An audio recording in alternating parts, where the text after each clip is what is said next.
홍익대학교 2011학년도 수시 문제 보겠습니다. 모두 3개의 문항이 출제가 됐고 각 문항별로 900자 정도의 분량을 서술을 요구하고 있습니다. 그리고 시간은 3시간이 주어지는데 홍익대의 경우 지금 최근 2년 동안 독해를 해서 이 독해를 적용하고 그리고 지문의 내용을 비교하는 그런 철저히 독해 중심의 그런 문제를 출제를 해왔습니다. 여기에 대해서 맨 마지막 문항에서는 또한 견해를 요구하는 그런 고난도 문제를 출제를 하고 있다는 것 염두에 두시기 바랍니다. 지난해 수시에서 홍익대는 여성과 자연 그리고 위험에 대한 과학적 합리성과 사회적 합리성 그리고 생명의 가치에 관한 이런 별도 주제 3개를 출제를 했습니다. 출제된 지문이 10개가 넘는 만큼 개별 지문에 대한 독해는 생략하고 곧바로 문항에 대한 서술 방향을 보겠습니다. 문제 1번에서는 제시문 나다라는 자연과 인간의 관계에 대한 문제를 비판적으로 다룬다.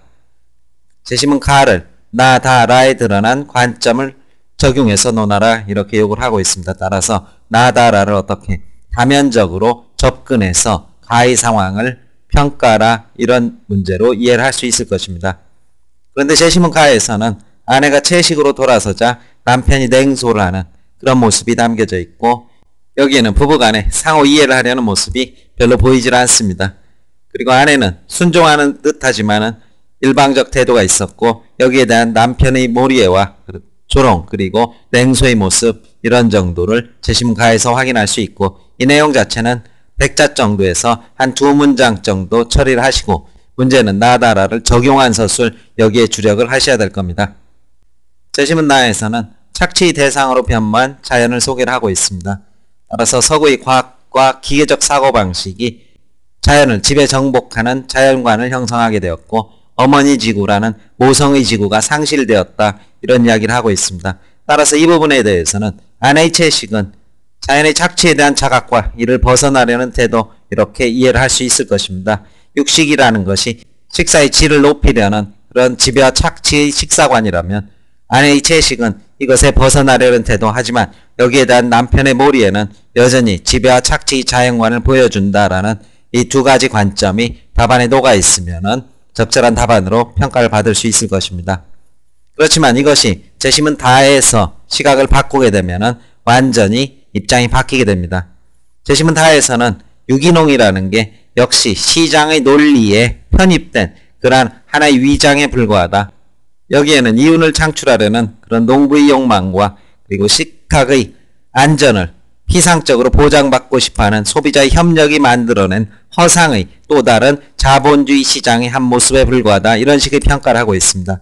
따라서 이미지 포장산업이라고 유기농을 진단하고 있습니다. 따라서 이 시각을 그대로 적용을 하게 된다면 아내의 채식에 대해서 과연 본질적인 자연과의 관계에 있어서 의미의 회복의 전환인가 채식 또한 유기농과 마찬가지로 허구적 결합의 산물인가 이런 의문이 제기될 수 있을 것입니다. 결국 근본적인 의미에 있어서의 반성이 아니라면 또 다른 상품의 논리에 좌우되는 모습에 불과하다. 누가? 바로 아내가 그런 모습에 불과하다. 이런 식의 서술에 적용을 해주시면 될 것입니다. 따라서 여기에 대한 아내의 평가는 긍정적일 수 있지만 여기에서 아내의 평가는 역시 시장에 휘둘리는 모습이다. 이러한 부정적인 평가가 주를 이루셔야 될 것입니다. 마지막 제시문 라에 대해서는 학생 여러분들이 여기 적용을 많이 실패를 하는데 바로 여성과 남성의 이중성에 대해서 서술을 하고 있습니다. 그리고 이 이중성 사이에 보이지 않는 그런 대립구도 여기는 남성이 여성을 지배적 위치에 서서 군림하면서 생기게 된 그런 근대 이후의 문제점을 제기하고 있습니다. 따라서 여성의 굴종적 태도 이것은 패배의 자기 합리화에 불과하며 굴종한 여성에 대해서 남성은 표면적으로 존중하지만 거기에는 조롱과 음탕 그리고 자기 불안의 그런 위장이 담겨져 있다 이런 식의 주장을 하고 있습니다. 따라서 이 시각에서는 바로 아내와 남편의 대립구도란 측면에서 역시 제시문 가의 상황을 접근을 할 수 있을 것입니다. 제시문 가에서는 남편의 식성에 맞추던 평소 아내의 모습을 유출할 수 있을 것이고 이것이 바로 남편에 대해서 무조건전 순종을 하는 그런 굴종의 여성상이 될 것입니다. 여기에 대해서 채식으로 돌아선 여성의 모습은 소극적 저항의 모습이지만 진정한 의미의 소통과는 거리가 먼 간절의 모습을 확인할 수 있을 것입니다. 이에 대해서 남편은 굴종하던 여성이 소극적 저항을 하자 이것을 좀처럼 이해하지 못하는 모습입니다. 평소에 자기 주장을 하는 아내에 대한 이런 냉소와 조롱, 이건 역시 진정한 상호 이해를 거부하는 그러한 독단의 모습으로 확인할 수 있을 것입니다. 이 부분에 대해서 잠시 지문을 짧게 보겠습니다. 바로 이 부분에 서술자인 나, 즉 남편의 아내에 대한 태도가 이런 내적인 의식을 통해서 드러나게 됩니다. 남편의 말리 따위는 고려조차 하지 않는 저 고집스러움이라니 여성에 대한 바로 냉소와 경멸의 태도, 이것이 우회적으로 드러나 있습니다. 밥과 된장을 상추에 싸서 보리 불룩하게 넣고 씹었다. 모르고 있었다. 저 여자에 대해서 아무것도 모르고 있었다. 그런 생각이 들었다 해서 바로 단절을 느끼게 되고, 아이를 내쯤 낳기는 중년의 여자처럼 방심한 목소리로 그녀가 물었다.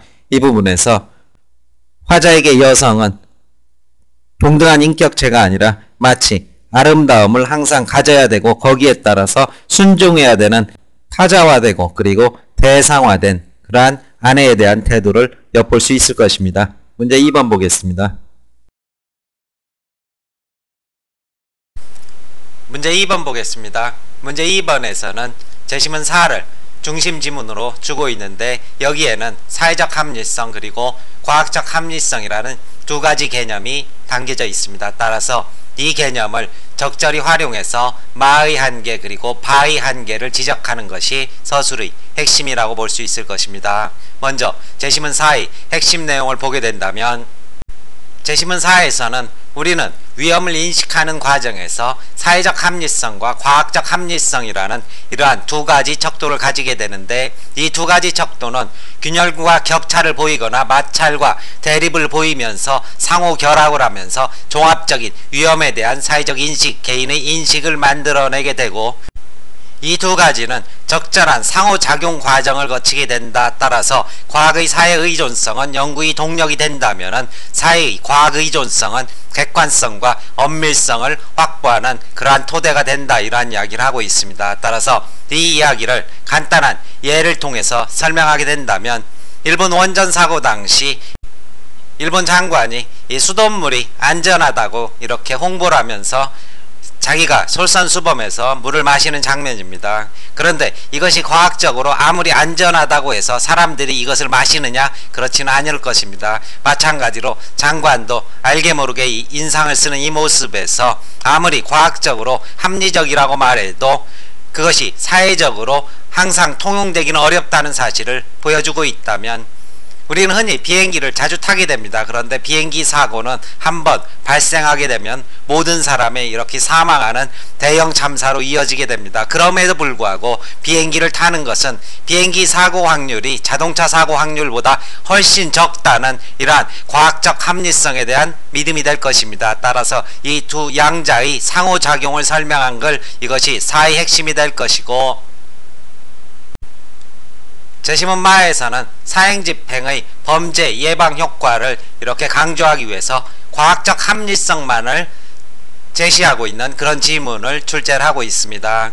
따라서 오판 가능성이라는 이러한 사회적 합리성에 대한 고려가 결여되어 있다. 이러한 서술을 할 수 있는데, 확률에만 의존하는 과학적 합리성의 한계를 보여준다. 단 하나의 생명도 확률에 내맡길 수 없는 절대 가치, 이것이 사회적 합리성이고 이것이 개입될 때 적절한 판단이 가능하다. 이런 서술 해주시면 될 것이고, 재심은 파는 아프리카의 DDT 사용을 둘러싸고 과학적 합리성이 사회적 합리성에 의해서 밀려나게 되는 그러한 모순적인 모습을 보여주고 있습니다. 따라서 전체적인 서술의 방향은 마는 지나치게 과학적 합리성만을, 파는 지나치게 사회적 합리성만을 강조하는 과정에서 위험에 대한 인식이 균형점을 상실하고 있다. 이런 서술을 해주시면 될 것이고, 이 문제에 대해서는 학생 답안 중 하나가 적절한 서술을 하고 있어서 이 답안을 예시 답안으로 하나 소개를 하겠습니다. 재심은 4에서 말하는 합리성은 객관적인 사실 증명과 주관적인 가치 판단의 조화 사이에 존재한다고 주장한다.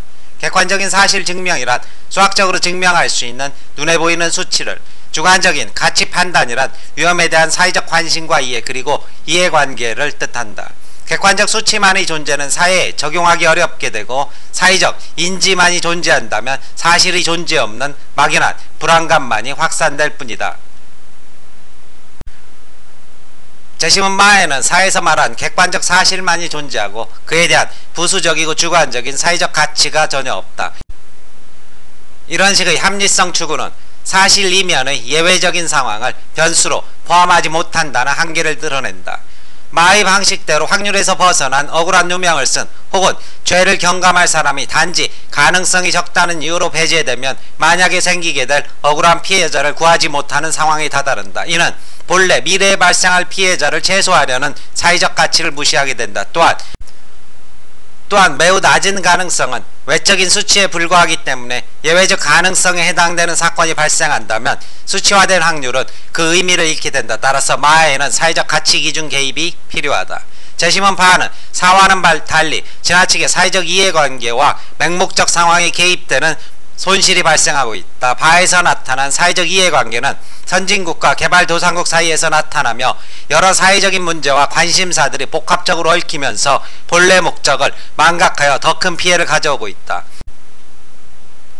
마에서는 작은 확률에 지나치게 둔감하여 발생하게 될지도 모르는 제약의 상황을 경시하고 있고 바에서는 작은 확률에 과민 반응을 하고 있다. 이를 통해 조장된 사회 불안감은 어떤 구체적인 해답도 얻지 못하는 무한적인 딜레마에 빠지게 된다. 따라서 바에서는 수치에 대한 기준점을 확립해서 사회적 문제에 대한 적절하고 합리적 판단을 도출해야 될 것이다. 문제 2번에 대한 설명 마칩니다.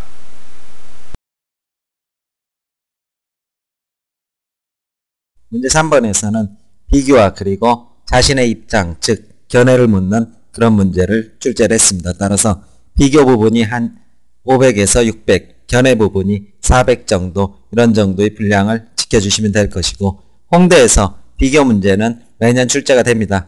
그때 비교를 할 때 가나, 나다 이런 식으로 하지 마시고 각각의 중심 내용을 첫 문장에 제시를 하면 비교가 끝나는 것입니다. 따라서 개별 지문이 이거는 이렇게 같고 이건 이렇게 다르다, 이런 식의 잡다한 짓 하지 마시고 각각 지문의 중심 주제만 첫 문장에 놓고 나머지는 제시문의 내용을 가지고 부언하는 그런 서술을 하시면 될 것입니다. 따라서 3개나 4개 이상의 비교일 때는 중심 주제를 제시함으로써 읽는 사람이 각각의 차이점을 알아볼 수 있도록 제시한다. 이것이 홍익대의 비교 서술의 일반적인 방법입니다. 따라서 제시문 A에 대해서는 생명의 절대적 존엄성, 이렇게 첫 문장을 제시를 해주시면 될 것이고, 제시문 자에 대해서는 생명의 비교가 가능한데 그 비교의 기준은 뭐다? 사회적 공리 그리고 공익을 최대화하는 방향에서 생명의 비교가 가능하다, 이런 입장을 제시를 해주시면 될 것이고, 제시문 차는 자아중심, 극단적인 자기중심의 사고이다, 이렇게 3문장으로 각각의 제시문 첫 문장을 서술을 하시면 될 것입니다. 특히 자와 차에 대해서 학생 여러분들이 명확한 구분을 하지 못하고 그저 생명을 비교하는 입장이다, 이렇게만 서술을 하시는 경우 두 지문의 독해에 대해서 적절한 접근을 했다고 볼 수 없을 것입니다. 제시문 A는 윤리로 치면 법칙론적 윤리설, 그리고 윤리 그 자체, 생명 그 자체의 절대적 존엄성을 말한다면, 제시문 자는 바로 목적론 그리고 공리주의라고 하는 그런 윤리설과 맞닿아 있습니다. 윤리란 사회적 효용을 최대화하는 것이다. 그리고 제시문 차는 철저한 자아중심의 사고, 이렇게 구분이 될 수 있을 것입니다. 자 부분만 간단히 확인을 해보겠습니다. 자의 마지막 부분을 보면 이러한 기준을 설정한 것이 주의 이익, 즉 사회 전체의 공익이라는 그 부분을 고려한 결과다, 이렇게 판결의 근거를 제시를 하고 있습니다. 따라서 이익 형량이라는 것은 어느 사회에서 둘 이상의 정치, 경제, 법적 이익이 상호 충돌 혹은 경쟁에 있을 경우 비중을 비교해서 더 중한 사회적 공익을 우선시하는 그러한 윤리설에 따랐다, 이렇게 볼 수 있을 것입니다. 그 다음 제시문 차에서 해리는 거의 망란이다, 이렇게 볼 수 있을 것입니다. 따라서 아자, 차 이 부분에 대해서 600자 정도, 이런 정도의 분량을 분배한다고 본다면 첫 문장에 이걸 쓰고 나머지 부분은 대화 단계부터의 독자적 존엄성을 부여한다. 왜? 생물의 연속성에 기초하기 때문이다. 이 부분을 가지고 첫 문장에 대해서 200자, 그리고 자에 대해서도 역시 공리적 해법이다, 이것을 제시를 하고 보선과 태학 그리고 사회 이익의 관계 속에서 그것의 상호 비교를 하고 있고, 여기에는 이익 형량의 원칙이라는 공익의 기준이 작용하고 있다. 역시 200자. 그리고 차에 대해서는 극단적인 자아중심의 사고이며 개인적 사익을 가장 우선시하고 있다. 타인은 나와 무관한 별도의 세계로서 자신을 중심으로 세계를 바라보고 있다. 역시 200자 정도 혹은 150자 정도의 분량에서 모두 문장 하나를 가나다를 포괄하는 문장을 제시함으로써 500에서 600자 정도의 순차적 비교를 해주시면 될 것입니다. 후반부의 견해 부분에 있어서는 복사식에 설교를 늘어놓지 마시고 자신의 입장과 주장을 분명히 제시를 하시기 바랍니다. 따라서 차를 비판의 대상으로 삼고 차와 같은 태도, 해리와 같은 태도는 나 또한 수단과 도구로 전락함으로써 끊임없는 대립과 마찰의 이러한 상태, 전쟁 상태에 빠뜨릴 것이다. 이런 정도의 비판이 상식적인 비판이 될 것이고, 그렇다면 공익인가, 생명의 절대적 존엄인가, 즉 법칙론과 그리고 목적론이라는 이런 윤리설의 충돌에 대해서 자신의 근거를 제시하면서 명확한 주장을 해주시면 될 것입니다. 따라서 생명의 가치 비교는 생명을 수치로 서열화하는 것으로서 수단 및 도구로 전락시키게 될 것이다. 더 좋은 품종을 살려놓고 나쁜 품종을 없애버린다는 이러한 나치의 우생학적 사고 또한 생명의 가치와 비교해서 초래되었다라고 쓰게 된다면 바로 절대적 존엄의 입장에서 논의가 전개된다는 것 이해하실 수 있을 것입니다.